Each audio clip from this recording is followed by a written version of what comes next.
Bonjour mesdames et messieurs et bienvenue à Perspective. Je m'appelle Julian Paparella. Ce matin au Vatican, dans son audience générale, le pape François a exhorté les fidèles à prier sans cesse, sans jamais se fatiguer. Il a illustré la force de la prière par la parabole de la veuve et du juge injuste, qui acquiesce à la requête de la veuve non par accès de conscience ou par miséricorde, mais seulement pour ne plus être importuné. Par la suite, le pape a souligné que cette parabole nous enseigne qu'il faut prier sans jamais se décourager. Contrairement au juge injuste, Dieu exauce toujours la prière de ceux qui crient vers lui jour et nuit, même si sa réponse ne semble pas être au bon moment ni de la manière souhaitée. Écoutons plus de précisions grâce à la télévision du Vatican. Le pape François a consacré la catéchèse de l'audience générale à la prière qui est source de miséricorde, en commentant la parabole du juge sans scrupule. Le besoin de prier toujours, sans jamais se fatiguer, même dans les moments de fatigue et de découragement, car Dieu réalise les prières de ses enfants, même si dans des temps et par des moyens que nous ne pouvons pas comprendre.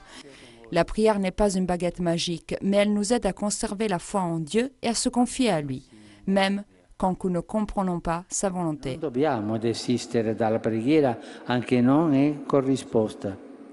Nous ne devons pas désister de la prière même si elle n'est pas partagée. C'est la prière qui conserve la foi. Sans elle, la foi vacille. Demandons au Seigneur une foi qui se fait prière incessante, persévérante, comme celle de la veuve de la parabole.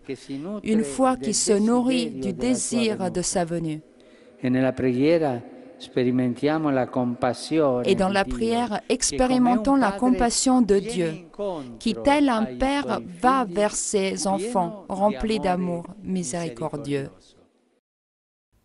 Hier soir à Istanbul, le sommet mondial humanitaire s'est achevé après 2 jours de réunions et de tables rondes entre chefs d'État, institutions internationales, ONG, ainsi que des membres de la société civile présents sur les 5 continents. Le sommet était convoqué par M. Ban Ki-moon, secrétaire général des Nations Unies, qui a dit que le monde aujourd'hui est témoin de la plus grande crise humanitaire depuis la Deuxième Guerre mondiale.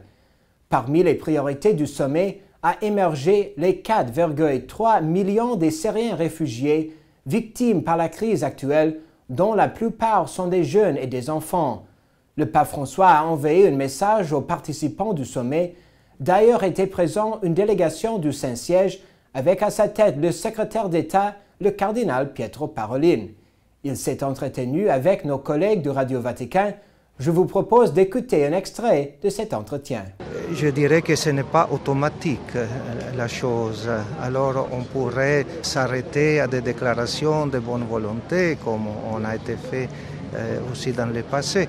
Mais je pense que quelque chose peut venir de bon et de positif de ce sommet. Et j'espère qu'il soit dans la perspective vraiment d'une action concrète, des initiatives concrètes. Parce qu'il y a trop de gens, trop de frères et de sœurs qui pleurent et qui souffrent pour les situations de détresse dans lesquelles ils se trouvent, pour des conflits, pour des désastres naturels et tout ce genre de choses.